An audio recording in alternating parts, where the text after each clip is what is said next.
Hi, friends. It's Reverend Laurie with Unity of Ocala. I hope this is recording. We've had a little bit of problems with it the last couple of weeks, but I think we're back. You'll have to let me know. Hello, hello. It is, what is today? March 3rd? Yes. It's a little breezy.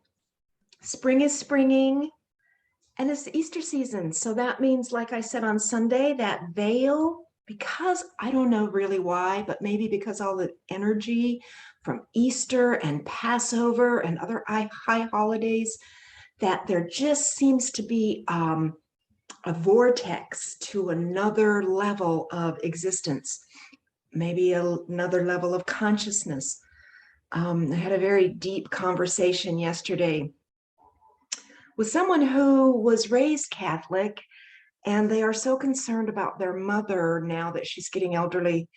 And she's so steeped in the Catholic tradition to the point of it's just, she's become obsessed with it, and not necessarily in a good way.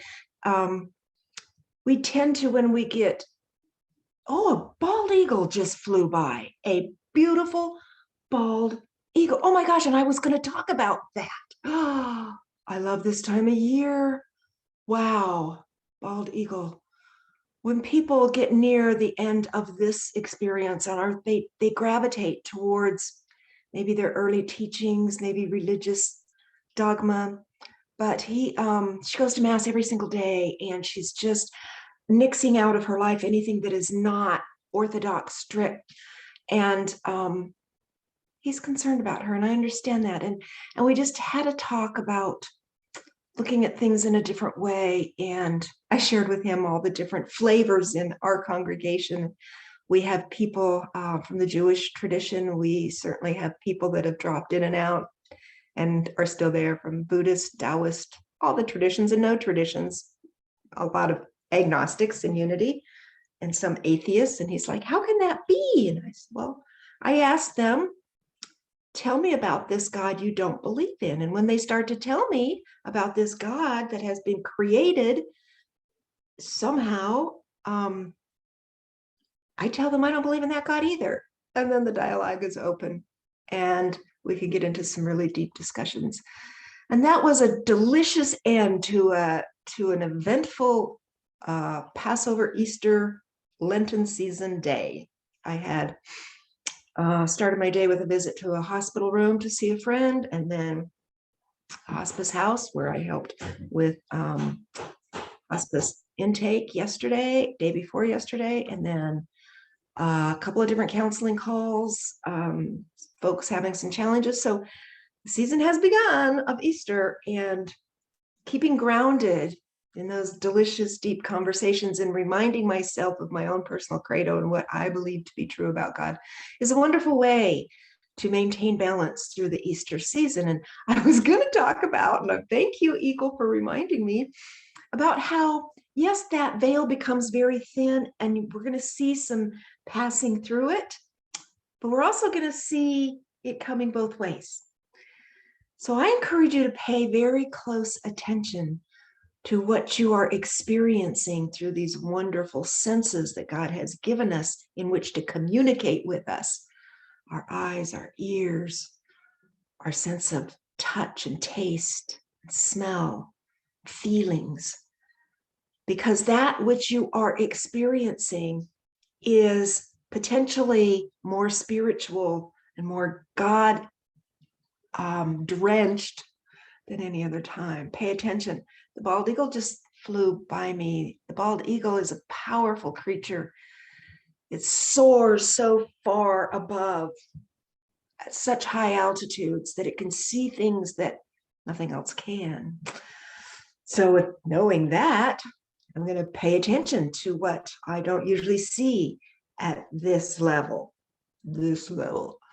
Pay attention to the colors that are presented to you, the aromas you have.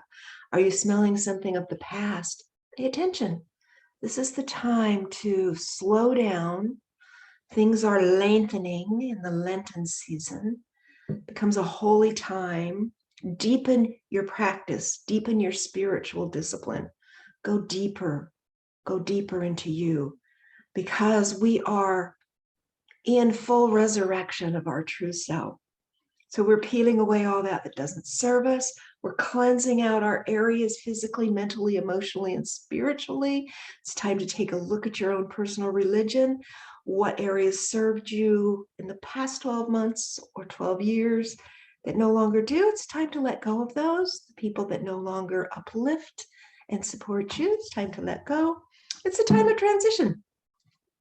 So buckle up. Easter season brings miracles, surprises, challenges, all of the above, all of the wonderful stuffs of God. So let's see what Miss Harkin has to say. Flipping open, On I Go.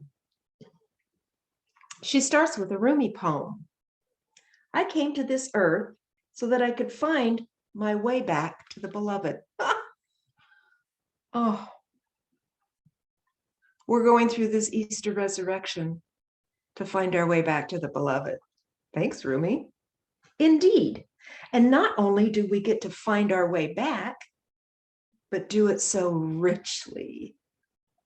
There's the aroma of coffee for one, and also pine trees after the rain, and honeysuckle, and beetles with their hard, shiny shields, and rich soil, where tiny seeds burst out into sprawling bouquets, and stars, and mothers, and raindrops, and joy. This way, Rumi mentioned. I like it very much. On I go. Pay attention, observe, watch for God voices everywhere around you. I love you guys. I will see you Sunday. Mwah. God loves you too.